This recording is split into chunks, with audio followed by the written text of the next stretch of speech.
Chapter 9 On the Conquest of the World.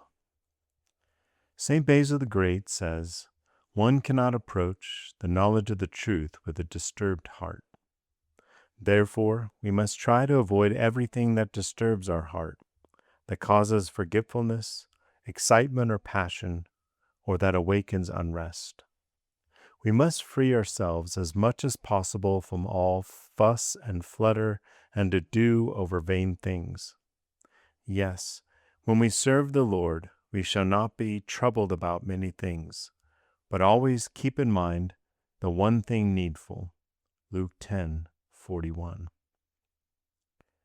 In order to bathe, one must first undress. So it is with the heart.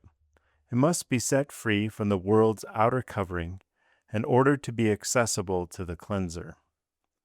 The healthful rays of the sun cannot reach the skin if we do not first uncover it and stand naked. So it is with the Spirit's healing and life-giving power. Thus, undress. Deny yourself, but without it being too noticeable, everything that contributes to enjoyment and pleasure, comfort or entertainment, everything that is amusing or caresses the eyes, ears, palate, or other senses. "He that is not with me is against me," Matthew 12:30. "And what does not build up, tears down." Peel off your everyday needs and social habits. Do so calmly, deliberately, without too sudden transition, yet thoroughly.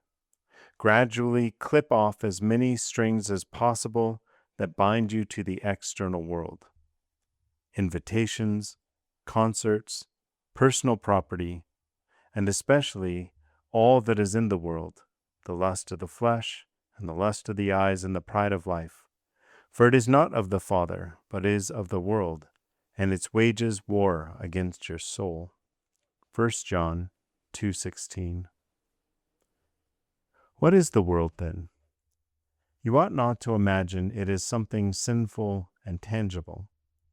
The world, explains St. Macarius of Egypt, is the veil of dark flames that surround the heart and shut it out from the tree of life. The world is everything that holds us and satisfies us sensuously, that within us which has not known God. John 17:25. To the world belong our desires and impulses. St. Isaac the Syrian enumerates them: weakness for wealth and for collecting and owning things of different kinds, the urge for physical, sensuous enjoyment, the longing for honor, which is the root of envy, the desire to conquer and be the deciding factor, pride in the glory of power, the urge to adorn oneself and to be liked, the craving for praise, concern and anxiety for physical well-being. All these are of the world. They combine deceitfully to hold us in heavy bonds. If you wish to free yourself, scrutinize yourself with the help of that list and see clearly what you have to struggle against in order to approach God. For friendship with the world is enmity with God, and whosoever therefore will be a friend of the world is the enemy of God. James 4:4. Broad vistas are attained only by leaving the narrow valley and the occupations and pleasures characteristic of the valley. No man can serve two masters. Matthew 6:24. To sojourn at the same time in the valley and on the heights is impossible.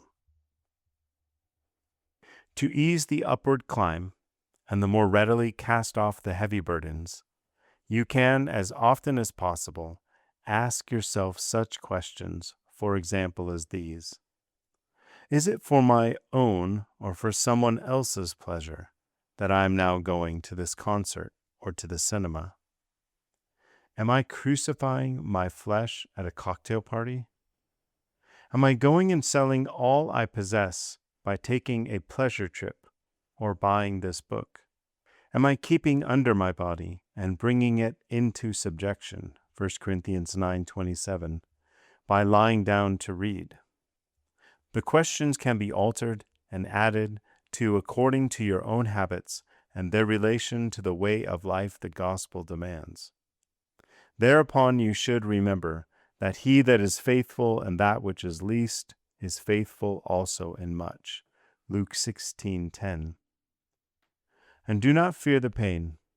It helps you out of the narrow valley where you lived in the passions of your flesh, following the desires of body and mind. Ephesians 2:3. Without mercy, you should ask yourself such questions continually and incessantly.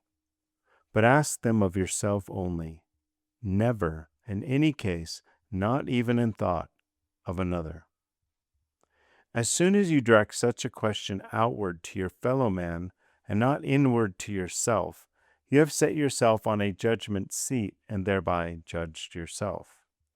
You have robbed yourself of what you had won by your own continence. You have taken one step forward, but 10 backward. And then you have reason to weep over your obstinacy, your failure to improve, and your pride.